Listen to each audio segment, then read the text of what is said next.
এজন্য আল্লাহ রাব্বুল আলামিন আমার তিলাওয়াত আয়াতের ভিতরে আল্লাহ তাআলা গোটা পৃথিবীর মানুষকে জানায় দিলেন, পৃথিবীর মানুষেরা শোনো, আমি আল্লাহ তাআলা তোমাদেরকে কিয়ামত কখন সংঘটিত হবে, চারজন ফেরেশতাকে আমি আল্লাহ তাআলা নির্ধারণ করে দিলাম তোমাদের জন্য। চারজন ফেরেশতার একজন ফেরেশতার নাম হযরত ইসরাফিল আলাইহিস সালাতু ওয়াস সালাম।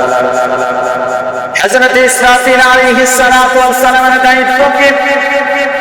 এক নম্বর দায়িত্ব হলো জীবনের শুরু থেকে নিয়ে পৃথিবীর শুরু লগ্ন থেকে নিয়ে ইলা ইয়াউমিল কিয়ামাত কিয়ামত পর্যন্ত ইসরাফিলের দায়িত্ব হলো কিয়ামতের আগ পর্যন্ত ইসরাফিল সিংহায় মুখ লাগায়া বসে থাকবে। একটা সেকেন্ডের জন্য ইসরাফিল মুখ থেকে তার সিংহা সরাতে পারবে না। একদিন জিবরাইল আলাইহিস সালাতু ওয়াস সালাম যখন জান্নাতের ভিতরে সায়র করতেছিলেন, ভ্রমণ করতেছিলেন, ইসরাফিল আলাইহিস সালাতু ওয়াস সালামকে সালাম দিলেন। ইসরাফিল কিন্তু সালামের জবাব দেয় না। জিবরাইল আলাইহিস সালাতু ওয়াস সালাম আশ্চর্যান্বিত হয়ে গেলেন, ইসরাফিল কেন সালামের জবাব দেয় না? এমনি ইসরাফিল আলাইহিস সালাতু ওয়াস সালাম কোনো কথা বলে না। জিবরাইল রাসূলকে জিজ্ঞাসা করেন, ও নবীজি, আমি যে ইসরাফিলকে সালাম দিলাম, কিন্তু ইসরাফিল তো আমার সালামের জবাব দেয় নাই। ইসরাফিল আলাইহিস সালাতু ওয়াস সালাম কেন সালামের জবাব দেয় নাই?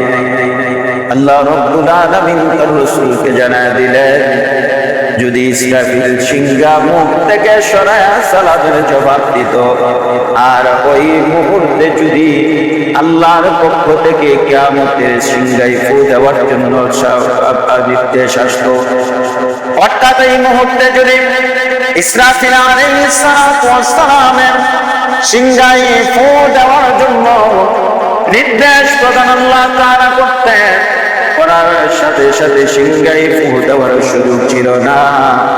যেহেতু দেরি হয়ে যাবে, কিয়ামত যখন হবে সাথে সাথে ইসরাফিল সিংহায় ফু দিবে, আর সিংহায় ফু দেওয়া থেকে দেরি হবে, এই জন্য ইসরাফিল সালামের জবাব দেয় না।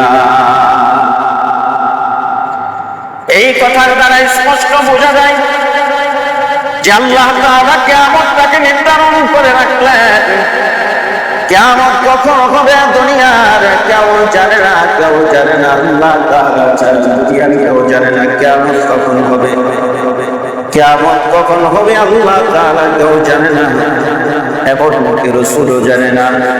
এজন্য আল্লাহ তাআলা চারটা বিষয়ে রাসূলকে দেয় নাই, রাসূলকে চারটা বিষয়ে জানায় নাই। এর মধ্যে একটা হলো কিয়ামত কখন হবে, কিয়ামতের নির্ধারিত সময় কোনটা, ওই সময়ের ইলম কিন্তু আল্লাহ তাআলা রাসূলকে দেয় না। সুতরাং কিয়ামত সংঘটিত হবে ওই মুহররম মাসের 10 তারিখ, ওই কিয়ামত সংঘটিত হবে। সুতরাং ইসরাফিল সিংহায় ফু দিলে আমাদের দুনিয়ার সমস্ত স্বাদগুলোকে কর্তন করে নিবে। আল্লাহ তাআলা এই কথাটা সূরাতুল জিলজালের ভিতরে আল্লাহ তাআলা তুলে ধরেছেন। আল্লাহ তাআলা বলেন, সেদিন ইযা যুলজিলাতিল আরদু জিলজালাহা ওয়া আখরাজাতিল আরদু আথqালাহা ওয়া ক্বালাল ইনসানু মা লাহা। আল্লাহ তাআলা বলেন, সেই দিন যেদিন তার জমিন তার কম্পনে কম্পিত হবে, জমিনের ভিতরে জালজালা শুরু হয়ে যাবে, জমিন কাঁপতে থাকবে। এমন একটা সময় আসবে জমিনের ভিতরে কোনো কিছুই থাকবে না।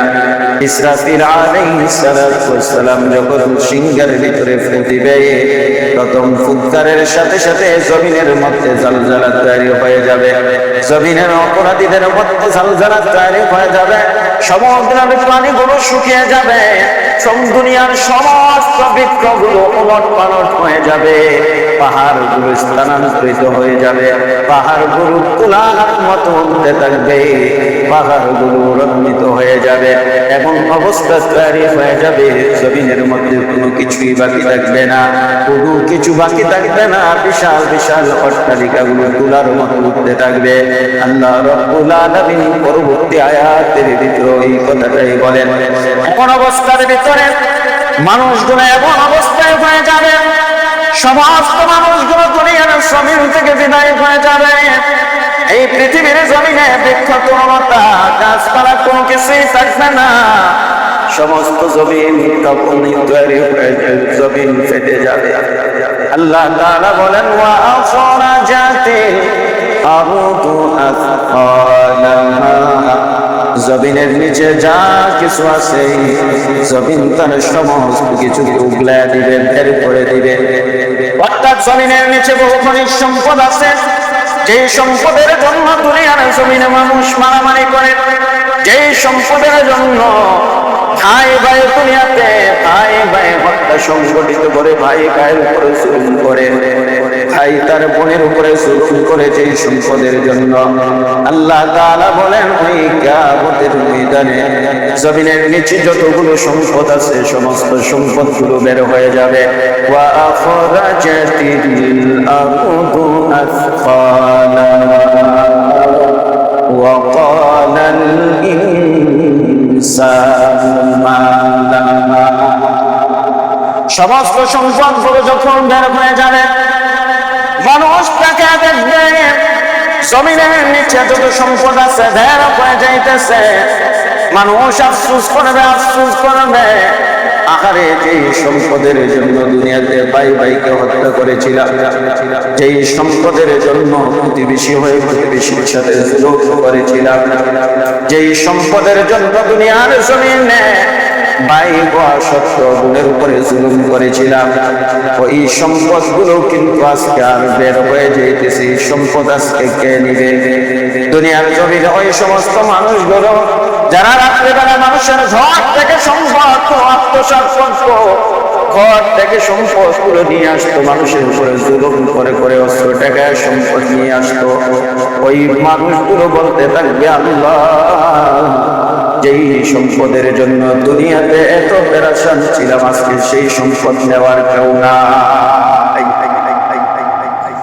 এ মুসলমান নওজোয়ান যুবক, একবার তুমি যদি ভাবো দুনিয়া করতে করতে দুনিয়া আখিরাত থেকে তুমি দূরে সরে আসো, এমন একটা দিনও তুমি মসজিদের সীমানায় আসতে পারো নাই, এমন একটা দিনও তুমি ফজরের সালাতের মধ্যে আসতে পারো নাই, মাত্র 2-3 জন মুসল্লি ফজরের নামাজ।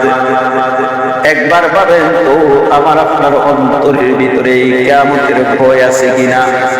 যদি কিয়ামত সংগঠিত হবে এই ভয় যদি আমার আপনার অন্তরের ভিতরে থাকতো, খোদার কসম এই ভয় যদি দিলের ভিতরে থাকতো ফজরের সময় ঘুমায় থাকতে পারবো না। যুবক ভাই, তুমি তো চিন্তা করো, এখনো মনে হয় মালাকুল মউত আজরাইল আমার সামনে আসার সময় হয় নাই। যুবক একবার পাবো, নওজোয়ান যুবক তো দুনিয়ার থেকে যৌবনে বিদায় হয়ে যায়।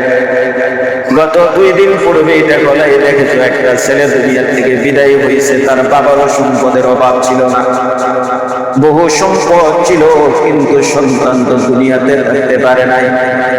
দুনিয়ায় রাস্তার অ্যাক্সিডেন্ট থেকে সে যদি জানতো আজকে গাড়ি নিয়ে বের হলে আমার জীবনে এখানেই সমাপ্তি ঘটবে, খোদার কসম সারা দুনিয়ার মানুষ বলল সে কখনো গাড়ি নিয়ে ঘর থেকে বের হতো না। এ যুবক, মালাকুল মউত তোমার আমার সামনে কখন আসবে এই চিন্তার ফিকির কিন্তু আমার আপনার দিনের ভিতর থেকে দূরে, ওই ফিকির কিন্তু দিনের ভিতরে আমার আপনার নাই। কখন মালাকুল মউত আসবে কিন্তু এই চিন্তা নাই আসবে জানি। আবার একদিন কবরে ঘুমাইতে হবে এই কথা আমরা প্রত্যেকেই জানি, কিন্তু আমি যে কখন ঘুমাইব এই চিন্তার ফিকির কিন্তু নাই। ও যুবক, আমার বলার উদ্দেশ্য ছিল রাসূলুল্লাহ সাল্লাল্লাহু আলাইহি ওয়াসাল্লাম হাদিসে বলছেন মুহররমের 10 তারিখে ইসরাফিলকে সিংহায় ফু দেওয়ার জন্য নির্দেশ প্রদান করবেন।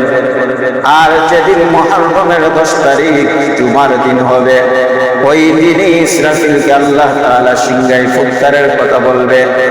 আমি আর আপনি জানি মুহররমের 10 তারিখ আজকে, কিন্তু জানার পরও আমি আর আপনি কত গাফেল, ফজরের নামাজের ভিতরে নাই, জুমার নামাজও আসলে শুরু হয় না।